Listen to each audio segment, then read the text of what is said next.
Visualmente el dólar está en todas partes. De hecho, es el epítome de lo que ahora se llama una marca global.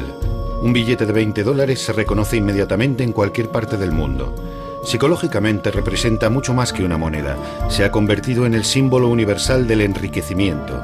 Piensen en todos los libros y películas con la palabra dólar en su título. Económicamente, el dólar está en el corazón de todo. Para algunos representa la eficacia económica de Estados Unidos, para otros simboliza el imperialismo americano. La fortaleza de la moneda de un país depende de la fortaleza de su economía. Cuando el dólar estornuda, el mundo se resfría. A continuación conoceremos la historia del dólar, una de las sagas económicas más extraordinarias del mundo moderno, narrada por las personas que mejor lo conocen, que han formado parte de su evolución o lo estudian como meros observadores.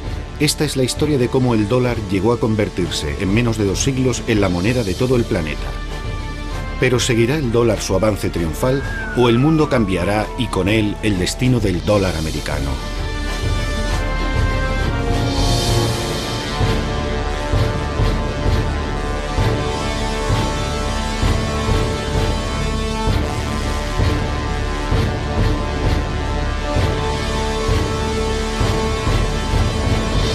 Los grandes símbolos del poder económico de Estados Unidos son Microsoft, General Electric, la Universidad de Harvard y el dólar.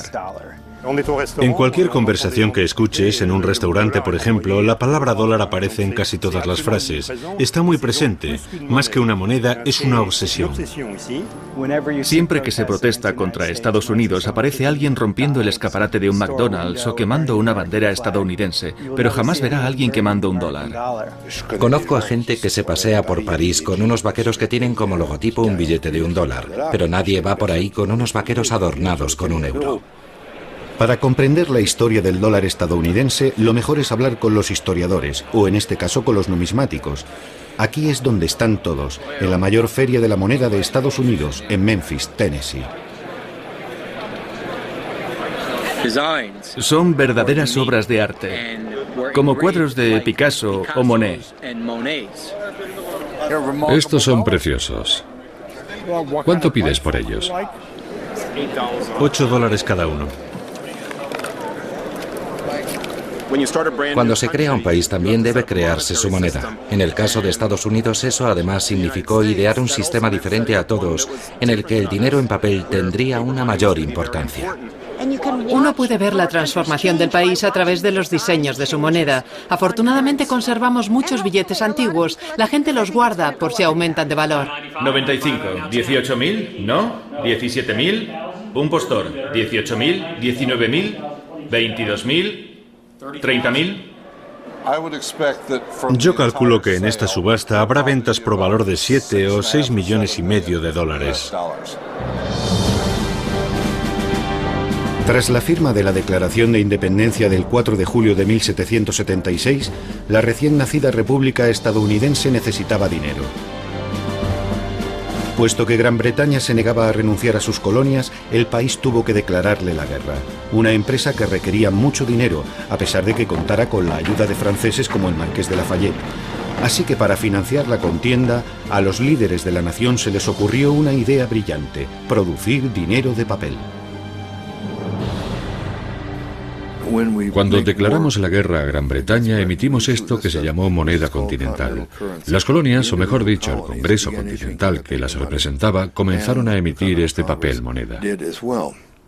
Por primera vez vemos escrita la palabra dólar sobre estos billetes, pero ¿de dónde viene? Su origen no es americano. De hecho, procede de Centro Europa, donde en el siglo XV había importantes minas de plata en el Valle de San Joaquín, ahora en la República Checa. Las monedas que circulaban por la zona recibieron el nombre de Joachimsthalers, que quiere decir procedente del Valle de San Joaquín. Con el tiempo, dichas monedas pasaron a llamarse simplemente thalers o taleros, denominación que quedó como nombre genérico para cualquier moneda de plata de cierto valor, y de ahí procede por deformación la palabra dólar. Y en cuanto al símbolo del dólar, parece que también viene de un lugar lejano. Le voy a mostrar una moneda hispanoamericana. Como puede ver, aquí aparecen 2 esferas y 2 columnas que simbolizan la unión del viejo y el nuevo mundo. Creemos que fue esta imagen la que inspiró la creación del símbolo del dólar. Sobre todo estos dos pilares que representan las columnas de Hércules y la curva que serpentea alrededor de las dos líneas verticales. Tras ganar la guerra contra Gran Bretaña, los americanos se concentraron en organizar las instituciones administrativas y políticas del país. Redactaron la famosa Constitución de Estados Unidos y George Washington fue nombrado presidente. Desde entonces su rostro aparece en todos los billetes de $1. George Washington eligió a un antiguo banquero, Alexander Hamilton, como su primer secretario del Tesoro. Su rostro también aparece ahora en el billete de $10. Hamilton quería crear un banco central, federal y nacional que fuera la única institución competente para emitir moneda. Creía que un banco así era necesario para el desarrollo del comercio y la industria. Sin embargo, Thomas Jefferson estaba en contra y su retrato aparece hoy en el billete de $2. Según Jefferson, no era necesario crear ningún banco central porque él creía en un país descentralizado y agrícola. ¿Por qué no hablamos con los propios protagonistas? Caballeros, gracias por acompañarnos. ¿Me oyen bien? Ahora sí, perfectamente. Señor Jefferson. Buenos días, encantado. Señor secretario, ¿es necesaria la creación de un banco central? Tenemos una deuda de $80 millones, una suma extraordinaria. Necesitamos crear un banco nacional para mantener y estabilizar nuestra moneda. Eso además nos permitiría emitir más dinero en caso de necesidad, sin olvidarnos de que nos dará credibilidad ante el resto del mundo. Hay que ser muy retorcido para pensar que todos aquellos que quieren para este país una industria y una economía prósperas y bien organizadas son meros sinvergüenzas sin escrúpulos. Yo no predico la pobreza, solo digo que debemos procurar que el dinero se distribuya de forma equitativa. Habría que vigilar de cerca a esa institución para que trabaje por el bien de todos y no de una minoría de privilegiados. La controversia acabó en un compromiso. En 1791 nace en este edificio de Filadelfia el primer Banco Central Federal del país. Como Banco Central, sin embargo, deja mucho que desear. Para empezar, no tiene potestad de emitir moneda, y sus opositores, que estaban en contra de la idea de una banca centralizada, consiguen cerrarlo 20 años más tarde. En resumen, cuando comienza la conquista del oeste americano, el país no tiene banco central, y lo único que hace el gobierno federal es autorizar a bancos privados la emisión de sus propios dólares. Entonces, ¿qué dinero usaban los vaqueros para pagar el whisky en la cantina? Y cuando los forajidos atracaban los trenes, ¿qué dinero encontraban en su interior? Respuesta: en lo que a monedas se refiere había de todo un poco. Estaban las monedas de oro y plata de México, por ejemplo. En cuanto a billetes, el asunto era más complicado. Durante la primera mitad del siglo XIX, Estados Unidos no tenía una única moneda para todo el país. Había cientos de bancos privados que podían emitir miles de billetes diferentes. El panorama era el siguiente. Había 8.000 bancos que emitían cada uno 8 billetes diferentes. Así que teníamos cientos de miles de billetes distintos. Si a eso le añadimos una población que jamás veía un documento impreso, aparte de la Biblia, ¿cómo podían saber qué dinero era bueno? En 1860 había unos 10.000 tipos de dólares distintos en circulación. Fueron buenos tiempos para los falsificadores, sobre todo para los malos. En la actualidad, cuando falsificas algo, haces una imitación, una copia de algo existente. Pero como había miles de bancos distintos, los falsificadores listos se dieron cuenta enseguida de que no valía la pena molestarse en hacer copias. Podían crear sus propios bancos, completamente ficticios. Y eso es lo que hicieron muchos. Y para complicarlo todo aún más, los bancos y los falsificadores no eran los únicos metidos en el ajo. Las compañías ferroviarias, los hoteles e incluso algunas tiendas imprimían sus propios dólares. Pongámonos en situación. Imaginemos que va a una tienda, digamos en Filadelfia, y que se dispone a pagar con un billete de $1 emitido por un banco de Tennessee, por ejemplo. En ese momento comienza el regateo con el tendero para establecer cuánto vale ese billete. Usted diría, por supuesto, que su valor es de $1, pero él argumentaría que no, que ese banco tiene muy mala reputación y que como mucho ese dólar solo vale 50 centavos. ¿Se imagina cómo sería hoy si cada vez que vamos a una tienda tuviéramos que llegar a un acuerdo en la caja acerca de lo que vale la moneda que queremos usar? Sería ridículo. La situación estaba totalmente fuera de control cuando estalló la Guerra Civil, en la que los unionistas del norte se enfrentaron a los confederados del sur. La Unión no tenía dinero, pero debía pagar a sus soldados, así que tuvo que recurrir a otro tipo de financiación. La solución más sencilla cuando un país no tiene dinero es fabricarlo, así que igual que George Washington un siglo antes, en 1863 Lincoln decide reorganizar todo el sistema. Le oigo, señor, y es un gran placer charlar con usted hoy.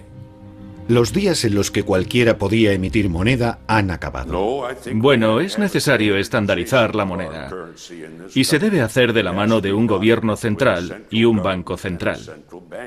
Y la única forma de conseguirlo es emitiendo una moneda creíble para el pueblo americano, donde figure el gran sello de Estados Unidos con su águila impresa, para que así todo el mundo sepa que tenemos una única moneda y que puede confiar en ella. A partir de aquel momento solo habrá una autoridad con capacidad para emitir moneda, el gobierno federal. Emitieron un billete que enseguida recibió el nombre de greenback o verde. El nombre greenback viene del hecho de que estos nuevos billetes estaban también impresos por detrás y en color verde. Y se hizo así porque era imposible reproducir el verde en el reverso con los métodos de falsificación de la época. La impresión en verde desalentará a los falsificadores. Así que, mientras que en 1849 había 10.000 tipos de billetes distintos, en 1866 solo había un puñado. Abraham Lincoln se convierte así en el padre del dólar tal y como lo conocemos hoy en día. Después de él, todos los dólares repetirán el mismo diseño. Son fascinantes, muy bonitos. Fíjese en la calidad del grabado. Este es mi favorito. No, este es el segundo. Este otro es mi favorito. Si se observa con detenimiento estos dólares del siglo XIX, vemos que en todos ellos siempre hay una referencia al oro. Es lo que se llamaba el patrón oro, y significa que el Banco Central cambiará cualquier billete de dólar por su valor en oro.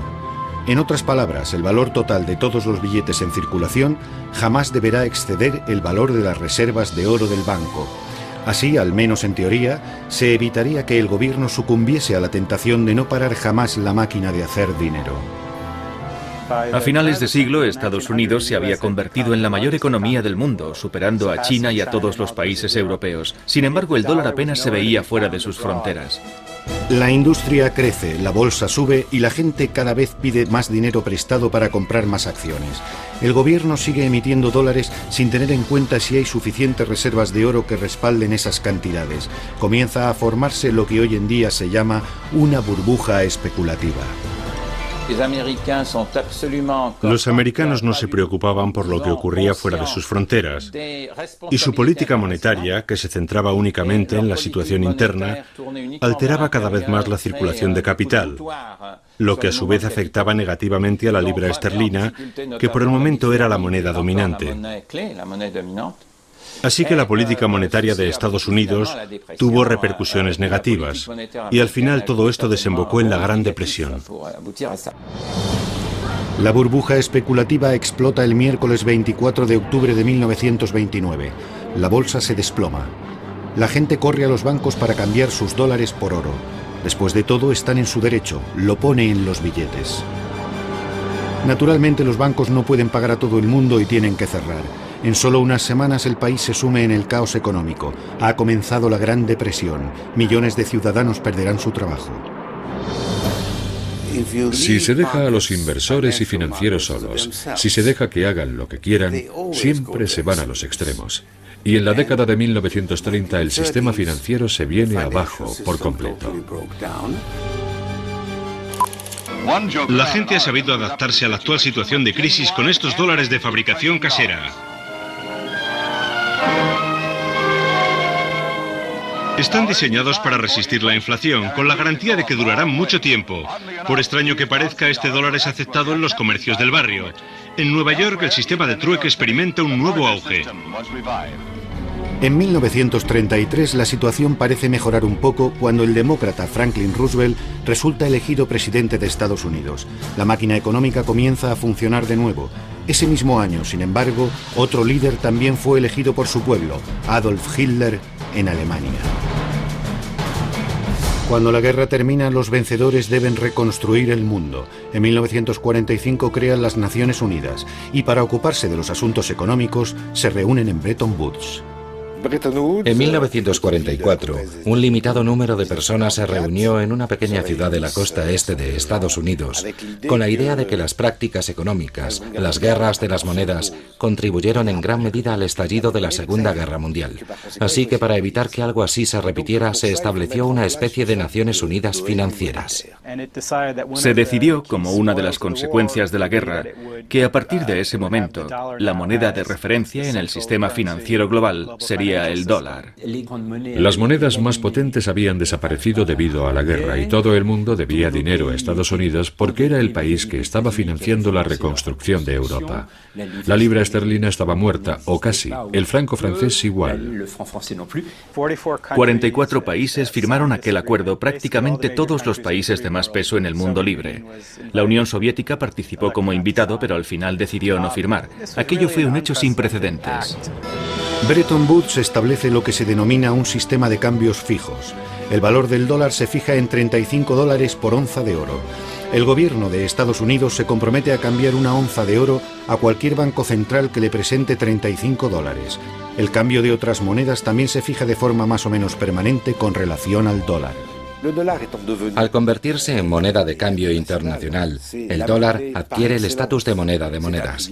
Y ser el país que emite la moneda que usan otros países es un gran privilegio, porque permite a Estados Unidos tener un gran déficit en su balanza de pagos.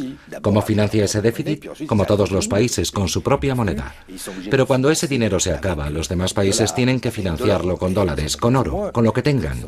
Y cuando eso también se acaba, entonces se ven forzados a poner límites a ese déficit. Todos los países cuentan con esta especie de mecanismo que limita el déficit cuando ya no pueden responder de él, excepto Estados Unidos, porque financia todo su déficit con su propio dinero. Se podría decir, utilizando una imagen quizá engañosa, que ya que Estados Unidos maneja la máquina del dinero, para ellos es fácil financiar su propio déficit. En los años 50, Estados Unidos inunda el mundo con sus dólares. Al principio como parte de su programa para la reconstrucción de Europa, el famoso Plan Marshall. Los países de Europa Occidental por fin estamparon sus firmas en un importante documento. El Plan Marshall ya tiene luz verde.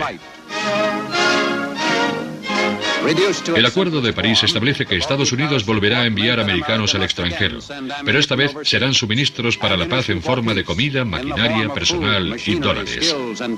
Se ha hablado de cifras que rondan los 17 millones de dólares.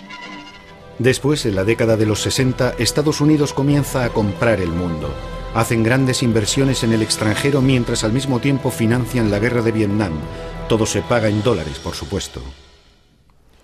Invertíamos en el extranjero más de lo que el resto del mundo invertía en Estados Unidos, así que en el cómputo general teníamos un déficit de varios miles de millones de dólares.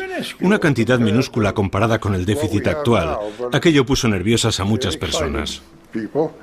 El presidente francés de Gaulle fue uno de los primeros en criticar este hecho. Como dijo en los años 60, que Estados Unidos emitiera la principal moneda era un privilegio excesivo. Eso lleva a los americanos a endeudarse y a hacerlo gratuitamente con respecto al extranjero. Porque aquellos que les deben dinero les pagan en dólares y no con oro, metal que sí tiene un valor real. El oro se puede transferir a otros sin riesgos y sin sacrificios. En el invierno de 1964, Francia optó por un enfoque más agresivo que prolongó hasta después de 1965 y que se tradujo en un intento de cambiar sus dólares por oro. Bien, Francia dejó claro cuáles eran sus intenciones, pero los alemanes, que estaban haciendo lo mismo, no dijeron nada. Así que las reservas de oro estadounidenses comenzaron a bajar. Habíamos emitido tantos dólares que solo podíamos responder del 20% de toda la moneda que guardaban los bancos centrales. El miedo era que la pérdida de confianza en la economía americana provocase el pánico bancario y que todos los países corrieran a cambiar sus dólares por oro al mismo tiempo. Estados Unidos no podría responder a la demanda de oro y eso daría lugar a otro gran desastre económico. El general de Gaulle decidió retirar las reservas de oro francesas de la Reserva Federal.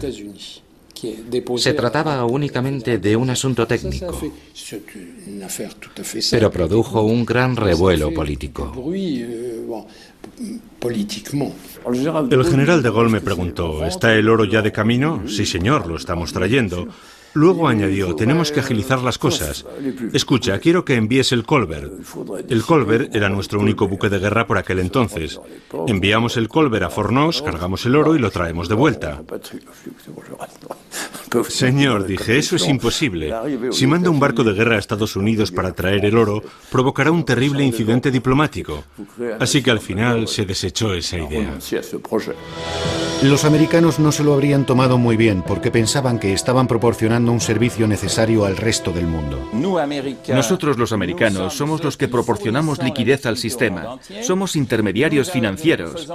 Hacemos posible que el sistema financiero mundial funcione porque tenemos la competencia financiera de la que otros carecen.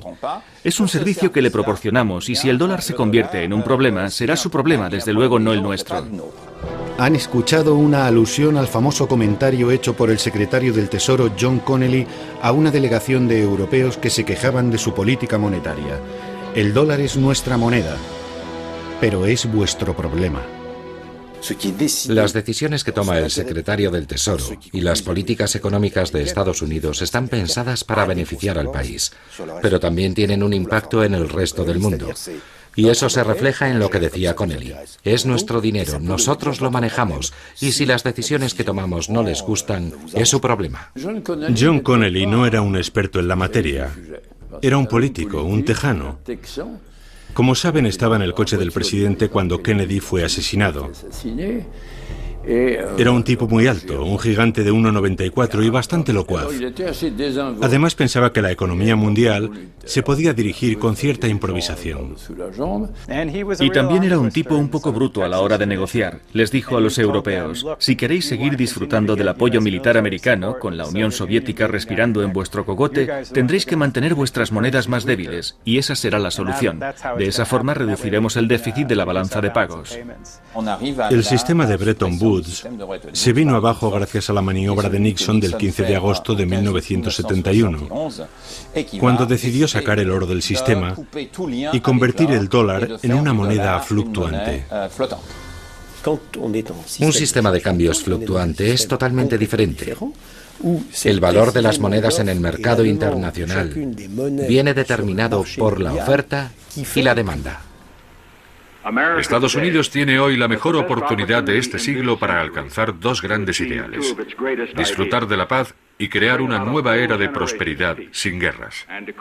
He dado órdenes al secretario Connally para que suspenda temporalmente la convertibilidad del dólar al oro u otro activo que tengamos en la reserva. Como consecuencia de esta decisión, tendremos una moneda más estable. Es posible que con esta acción no ganemos muchos amigos en los mercados internacionales. Habíamos vivido con un sistema de monedas estables. Las monedas más importantes eran estables. Si había fluctuaciones serían contraproducentes y afectarían a monedas menos importantes. Pero la más potente, el dólar, era totalmente estable. Era a lo que estábamos acostumbrados. Todo el mundo se sorprendió mucho, incluso aquellos que estábamos más cerca del poder, como yo. Solo unos pocos conocían los planes del gobierno. Kissinger, por ejemplo, no participó porque estaba ocupado negociando sobre Vietnam. Todo se llevó con mucha discreción y la medida cogió a los mercados por sorpresa. Los europeos y los japoneses quedaron muy sorprendidos. ¿Cómo? ¿Que quieren alterar el cambio de la moneda? Bueno, ¿de qué estamos hablando? ¿De un 2%? ¿Qué va? Dije, nada de un 2%. Estamos hablando de un 10 o un 15%. Y así acaba todo. El mundo de cambios fijos se convierte en algo del pasado. A partir de aquel momento, el valor del dólar cambiará cada mañana, y no poco. Imaginemos las fluctuaciones del dólar desde 1971 como un viaje en una montaña rusa. Las cimas y los valles de nuestra montaña rusa virtual reproducen las subidas y bajadas en la cotización del dólar. Abróchense los cinturones, agárrense fuerte porque va a ser un viaje movidito. Comienza bien, sin mucho desnivel. Es la época de los cambios fijos. El valor del dólar es estable. Llegamos a principios de los 70 y allá vamos. La primera devaluación del 12%. Una ligera subida, el final de su convertibilidad y cuidado, de repente cae un 25%. El presidente Carter nombra a Paul Volcker como presidente de la Reserva Federal. Sube el tipo de interés a más del 20%. El valor del dólar comienza a aumentar un 25, un 50, un 100, un 150, un 200%. Es demasiado caro para todos. Hay que devaluar la moneda. Ese es el objetivo del Acuerdo del Plaza de 1985. Durante 2 años el dólar sigue cayendo, pero está demasiado bajo. Hay que revertir esa tendencia. En 1987 las mayores potencias firman los acuerdos del Louvre en París con el objetivo de estabilizar de nuevo el dólar, y funciona bastante bien durante los siguientes 10 años. Después llega la administración Clinton, que vuelve a subir su cotización hasta el 11 de septiembre de 2001, cuando la guerra de Irak y los bajos tipos de interés hacen que disminuya su valor. Intentemos explicar cómo se produjo uno de estos picos, por ejemplo el más alto. Corre el año 1979. La economía estadounidense no está muy boyante. El dólar se encuentra en su cotización más baja y la inflación bate récords con un aumento de los precios del 15%. El presidente Carter llama a este hombre, Paul Volcker, para que se ocupe de la Reserva Federal. Su misión, frenar la inflación. Paul Volcker llegó en una época horrible, a principios de los años 80, un periodo en el que muchos bancos centrales no conseguían acabar con la inflación. Subían los tipos de interés hasta llegar a un punto determinado y conseguían que la inflación bajara algo, pero luego volvía a subir. Era como cuando un médico te receta antibióticos, pero no te da los suficientes o te los tomas durante menos tiempo del indicado, y justo cuando parece que todo está resuelto, la enfermedad resurge con más fuerza, y entonces necesitas una dosis mayor de medicinas. La Reserva Federal tuvo que subir los tipos de interés hasta lo que Helmut Schmidt llamó el nivel más alto desde Jesucristo. Los bancos centrales tienen una gran arma para acabar con la inflación, y es el tipo de interés, el interés al que se presta el dinero en un país determinado. Los bajos tipos de interés estimulan la economía, pero también producen inflación. Por otro lado, cuando los tipos de interés son muy altos, la economía se lentifica y la inflación disminuye. El truco está en encontrar la medida justa. Por aquella época había una inflación bastante alta. Así que mi prioridad era frenar la inflación. Pero para conseguirlo, también había que hacer algo con respecto a la debilidad del dólar. De modo que desde 1981 hasta 1985, el dólar sube de forma constante mientras la inflación baja y la economía se lentifica cada vez más.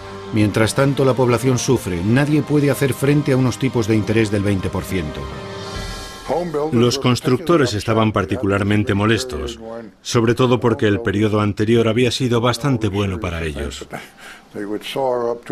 Así que, medio en broma, medio en serio, comenzaron a mandarme ladrillos a mi oficina. La gente le culpaba de sus problemas. Le paraban por la calle, le ponían un dedo en el pecho y le decían: «Usted es el culpable de que mi padre haya perdido su trabajo». O «Por su culpa no podemos vender nuestra casa». En 1984 el dólar está tan alto que los gobiernos deciden que ha llegado el momento de intervenir. Se organiza una cumbre internacional en el Hotel Plaza en Nueva York. Para los europeos la moneda estadounidense resultaba demasiado cara. No podían pagar en dólares las zapatillas Nike, los tractores Caterpillar o simplemente los barriles de petróleo. Todos esos productos eran demasiado caros. La única solución al problema era llegar a un acuerdo monetario o recurrir a medidas proteccionistas. Y ante la amenaza de un resurgimiento del proteccionismo, los estadounidenses se dieron cuenta de que tenían que llegar a un acuerdo con los demás países. Entonces la comunidad internacional decidió debilitar el dólar. Habría otros picos en los años siguientes, pero la montaña rusa jamás alcanzaría aquellas cotas. Casi todos los picos coinciden con grandes crisis internacionales: la crisis de la deuda mexicana, la crisis financiera asiática, el colapso económico de Argentina, la burbuja de las .com. Teniendo en cuenta todas estas turbulencias y los altibajos a los que se enfrentaron los pasajeros, cabe preguntarse: ¿hay alguien al volante? Es decir, ¿quién controla el dólar en Estados Unidos?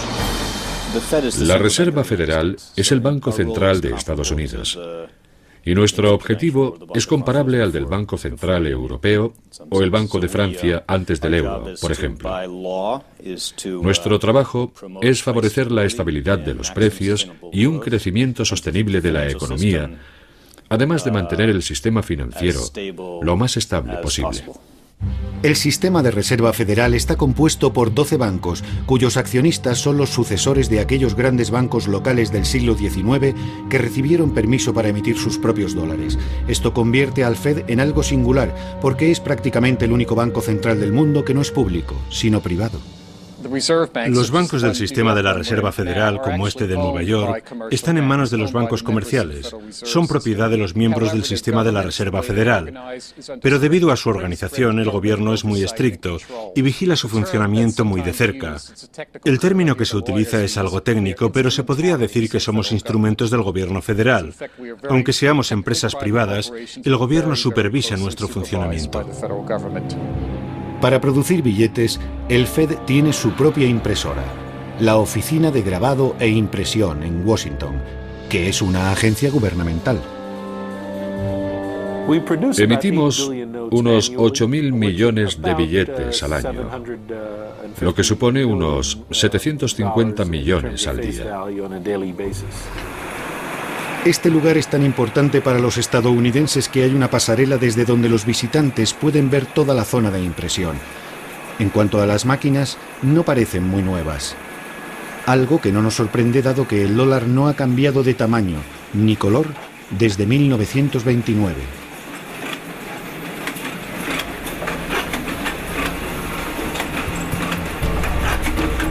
La Oficina de Grabado e Impresión produce 22 toneladas de billetes nuevos y crujientes todos los días que se distribuyen por todo el país.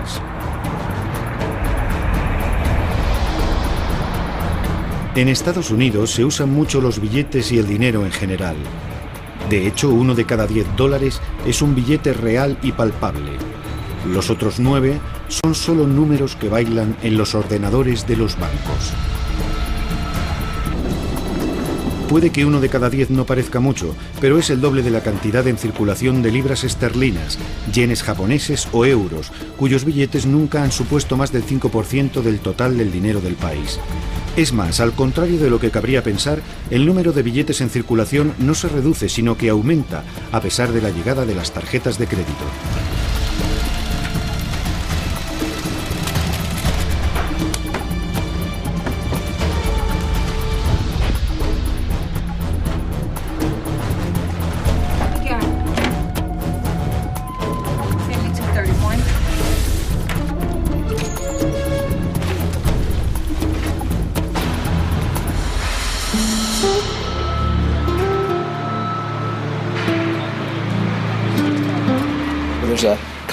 El ciclo de transporte y procesamiento es constante. En un mes, decenas de miles de millones de dólares fluyen por el sistema. Hay dos razones que explican este uso particularmente intenso que los estadounidenses hacen de su papel moneda. La primera es exclusivamente interna. Aproximadamente el 15% de las familias americanas no tienen ninguna cuenta bancaria. Así que para muchas de esas personas, los billetes son la única forma de pago. Por eso, entre otras razones, el papel moneda es todavía muy importante, un bien que todo el mundo necesita. La segunda razón para la enorme cantidad de papel moneda en circulación se deriva del estatus del dólar como moneda internacional. Hay más de 777.000 millones de billetes en circulación, de los que más de 512.000 millones se mueven fuera de nuestras fronteras. La gran mayoría de los billetes que circula fuera del país se suele utilizar principalmente como moneda de ahorro por aquellas personas que quieren tener un fondo en caso de emergencia. Razón por la cual hay que ser muy precavido y no hacer ninguna alteración de forma precipitada. El diseño de un billete es un proceso muy complicado. Nuestra primera preocupación es la seguridad. Queremos dificultar su falsificación y para ello superponemos el mayor número posible de parámetros de seguridad. Luego pedimos a los grafistas que creen dibujos o motivos que integren todos los elementos de seguridad. Suele ser un proceso muy largo. Acabamos de rediseñar un nuevo billete de $5 y todo el proceso nos ha llevado más de un año, lo que en realidad es poco tiempo. Atención, agárrense porque ahora el greenback, el billete verde, ya no es totalmente verde. se ha añadido un poco de color. Estamos en la ceremonia de presentación del nuevo billete de $5. La casa del fondo perteneció a Abraham Lincoln, el padre del billete de dólar. Introdujimos la nueva serie de billetes de color en el año 2003. El nuevo billete de $5 combina nuevos parámetros de seguridad. Como saben todos, no es necesario cambiar los billetes antiguos de 5 por los nuevos, porque la Reserva Federal no ha anulado los viejos billetes y no piensa hacerlo.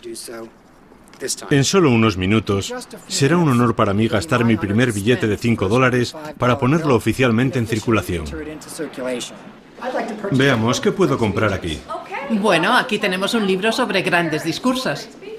Estupendo. Creo que tengo un billete de 5 nuevecito por aquí. ¿Ah, sí? Sí, aquí está.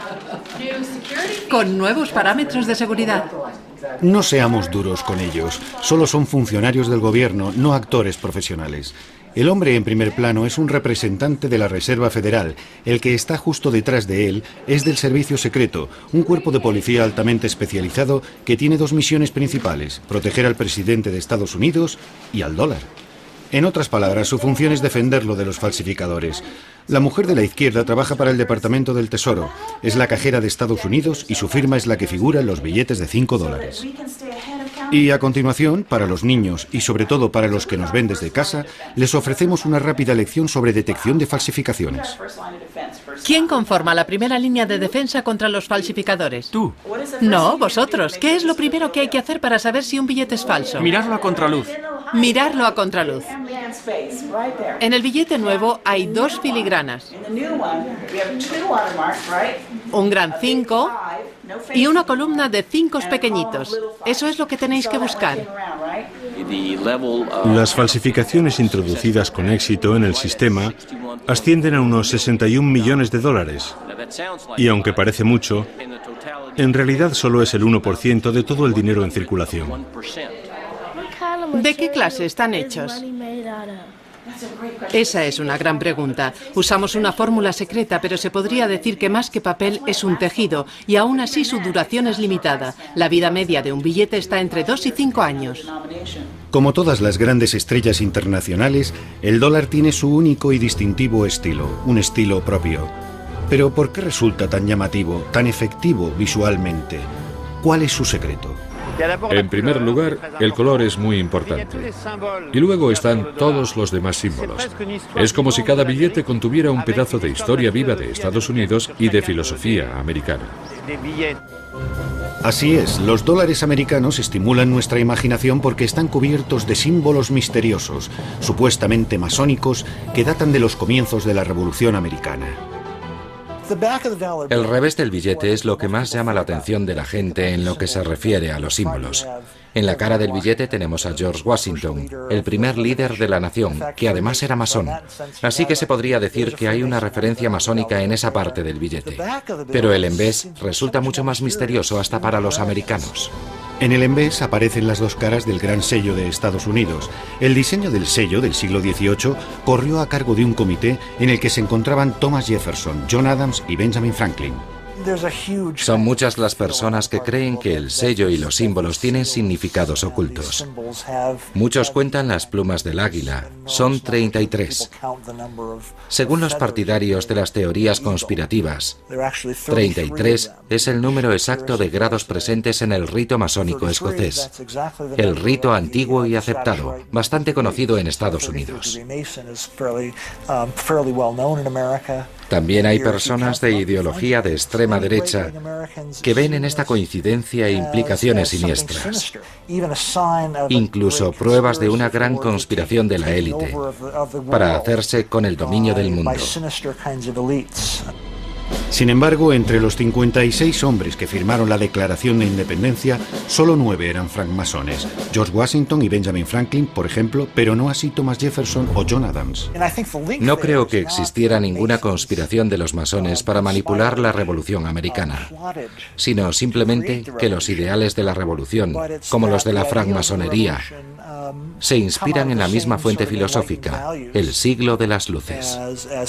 La inspiración estética para el diseño del billete verde deberíamos buscarla más bien en algo que muchos de estos hombres del siglo XIX compartían: un aparente interés por el esoterismo, la simbología cristiana e incluso la egiptología, como parece corroborar la cara frontal del Gran Sello.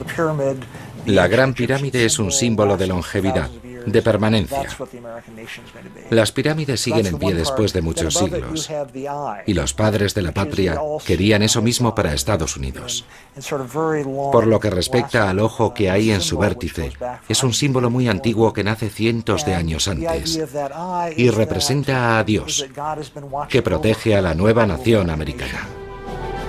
De hecho, el dólar está tan ligado a Dios que es la única moneda del mundo occidental que pide explícitamente su protección. En ella aparece el famoso lema "In God we trust", en Dios confiamos, que tanto intriga a los extranjeros. El pueblo americano siempre ha sido muy religioso. Es una realidad que todos los gobiernos han tenido siempre en cuenta. En 1861, cuando estalló la Guerra Civil, un pastor de Pensilvania escribió una carta que luego se hizo muy famosa al secretario del Tesoro, un hombre llamado Simon Chase. En ella decía más o menos: oiga, el país está enzarzado en una terrible guerra fratricida. Es evidente que necesitamos ayuda de la divina providencia. Necesitamos la ayuda de Dios, de modo que le pidió que apareciera el nombre de Dios en alguna parte. El secretario del Tesoro encargó a un funcionario que escribiera varios lemas, aunque ninguno de ellos era el actual. Se los mandó a Chase y este, después de estudiarlos, propuso el que acabaría inscribiéndose en los billetes: "En Dios confiamos". A finales de la década de 1930 comenzó a aparecer en todas las monedas estadounidenses y en 1957 también estaba en el papel moneda. Primero en el billete de $5 y más tarde en todos. Así que ahora, algo más de 50 años desde que apareciera por primera vez en los billetes, no solo está en todas las monedas y en todo el papel moneda, sino que además es el lema de la nación. Como nosotros solemos decir, solo nos fiamos de Dios. Los demás deben pagar en efectivo. El verdadero dólar, sin embargo, el que tiene mayor influencia, no es el billete verde. El verdadero dólar es el electrónico, el que solo existe virtualmente en los ordenadores de los bancos y se puede transferir de forma instantánea a cualquier lugar del planeta desde salas como esta. Estos ordenadores se usan solo para comprar y vender dólares las 24 horas del día, los 7 días de la semana, en nombre de grandes empresas, instituciones financieras, inversores o meros especuladores. Ahora están a 45. Entonces, ¿doy la orden? Tengo 2 peticiones de venta a 50. Sí, el petróleo ha alcanzado su límite. Es increíble cómo la gente está a la caza del euro. ¿Quiere recoger beneficios? Está bien, entonces intervendré si la cotización llega a 75. Lo retendré hasta las 3. Adiós. Esos botones con comprar y vender escritos encima son los que determinan el precio del dólar. El trabajo de un agente de bolsa es apretar o no uno de estos botones. Pero ¿cómo se toma esta decisión? Lo importante aquí son las diferencias de tipos de interés entre los países. Eso es lo que atrae al capital. Por eso el dinero sale o entra de los países. Así que lo que buscamos son indicaciones de que el tipo de interés va a cambiar. ¿Y cuál será la diferencia entre los tipos europeos y los americanos, por ejemplo? Ese es el principio básico. Hoy, sin embargo, el mercado de divisas ha crecido hasta alcanzar tales proporciones que todos los días se compran y se venden entre 2 y 3 billones de dólares en todo el planeta. Y para mantener el mercado ahí arriba, los agentes de bolsa hace tiempo que se pasaron al piloto automático. Se trata de un sistema automático que te permite hacer transacciones sin que nadie intervenga. Se llama sistema automático integral. Los ordenadores hablan entre ellos y compran y venden, y así se pueden transferir miles de millones de dólares. Es asombroso. Ahora ya sabe lo que hacemos todo el día, mirar estas pantallas. Y el hecho de que todo el mundo esté mirando las mismas pantallas al mismo tiempo resulta determinante para explicar el comportamiento del mercado. Antes ocurría que no todo el mundo tenía acceso a la misma información al mismo tiempo. Ahora con Internet y con la rapidez del sistema, todo el mundo observa los mismos gráficos, todo el mundo conoce las últimas noticias, las declaraciones de los políticos y por eso, debido a que todos manejamos la misma información, reaccionamos de forma semejante y al mismo tiempo. Hay otro factor que quizá explique también la gran volatilidad del dólar en el mercado de divisas. La fluctuación de una moneda, al menos a corto plazo, viene casi enteramente dada por las sensaciones del mercado, si es expansivo o si tiene miedo. Es un reflejo de cómo se siente el mundo cuando se levanta por la mañana. Si está feliz, suele vender dólares. Si siente temor, suele comprarlos. Es algo totalmente irracional a corto plazo. Esa es una de las razones por las que resulta completamente incontrolable. Antes, el Fondo Monetario Internacional, el Banco Mundial y los bancos centrales eran los grandes protagonistas del mercado. Pero entonces el mercado creció y su influencia disminuyó.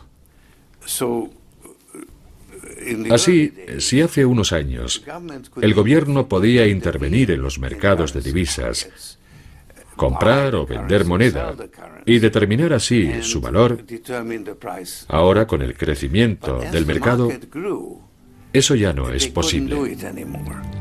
Y en la actualidad, el gobierno de Estados Unidos tiene todavía menos control sobre el valor de su moneda, puesto que solo 30 de cada 100 dólares están en manos de sus ciudadanos. Los otros 70 pertenecen a extranjeros, sobre todo a bancos centrales y a fondos de inversión. Los países con las mayores reservas de dólares son China, en primer lugar, seguida de las monarquías del Golfo Pérsico y de Japón. Europa va mucho más rezagada, junto con Rusia, la India, etc. Esto es Bahrein, un país situado en el Golfo Pérsico. Se calcula que en sus cámaras acorazadas los países petroleros de esta región guardan el 25% de todos los dólares del planeta. Hoy el jeque Mohammed Al-Khalifa inaugura un simposio sobre un tema muy especial, el dólar o el euro. ¿Cuál es la mejor elección para la zona? Los ponentes son representantes de importantes compañías financieras y de inversiones de Londres y Nueva York. Los oyentes, sus clientes potenciales, son miembros de gobiernos locales, jefes de empresa y varios individuos acaudalados. El dólar tiene mucha más presencia en esta parte del mundo que en ninguna otra, y es el resultado directo de la famosa reunión que tuvo lugar entre el rey Ibn Saud de Arabia Saudí y el presidente Franklin Roosevelt a bordo de un acorazado americano cerca del Canal de Suez en 1945. Ya fuera una negociación entre socios o puro imperialismo, el resultado fue un acuerdo según el cual Estados Unidos protegería la península arábiga a cambio de tener acceso al petróleo saudí. Desde entonces, el precio del petróleo se ha fijado en dólares y las monedas de los países del Golfo están ligadas al dólar con un cambio rigurosamente fijo. Así que no es de extrañar que, además de las ponencias, se vaya a celebrar una mesa redonda con economistas estadounidenses que han sido invitados a hablar sobre las fluctuaciones del dólar. Desde la Segunda Guerra Mundial, Estados Unidos es la mayor economía del mundo y su moneda la moneda del mundo. Cuando analizamos la evolución que muestra el gráfico, observamos que el dólar sigue una trayectoria en suave, pero en constante declive. Es un mercado tan grande que nadie lo puede controlar. Es un mercado mundial, sobre todo ahora. No sabemos si Qatar, Bahrein, los Emiratos Árabes Unidos mantendrán sus monedas vinculadas al dólar o si buscarán otras divisas. Esa es la gran cuestión. Es muy difícil. Hemos perdido casi el 40% del valor de nuestra moneda. Muchas gracias. Gracias a usted. Son muchos los que ya se preocupan. ¿Qué le pasa al dólar? Los gobiernos de la región del Golfo van a tener que tomar muchas decisiones importantes en los meses que se avecinan. Kuwait, como ya hemos visto, ha desvinculado su moneda del dólar. Y es posible que los demás países sigan su ejemplo.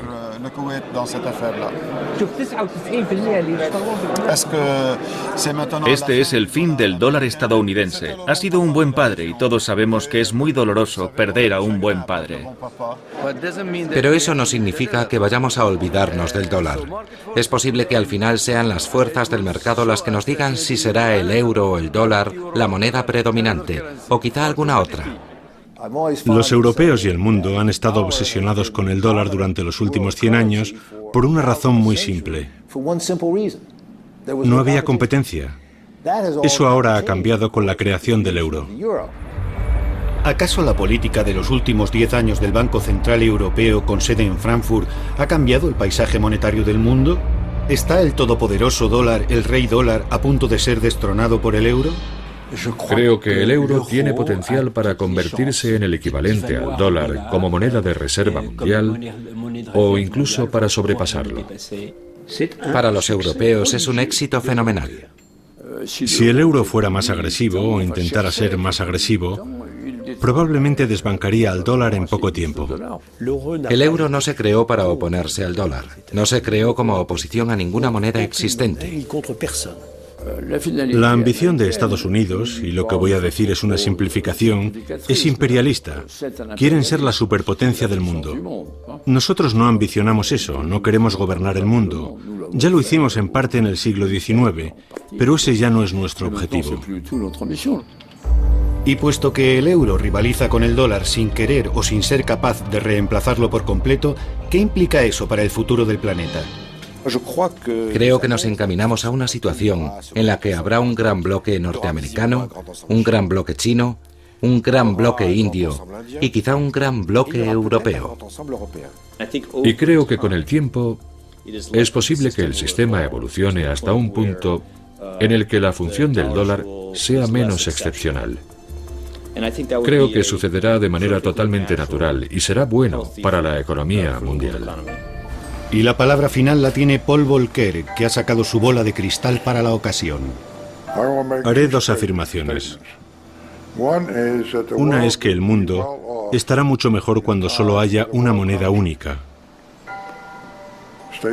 Y dos, que no creo que viva para verlo. Ni siquiera creo que lo vea usted.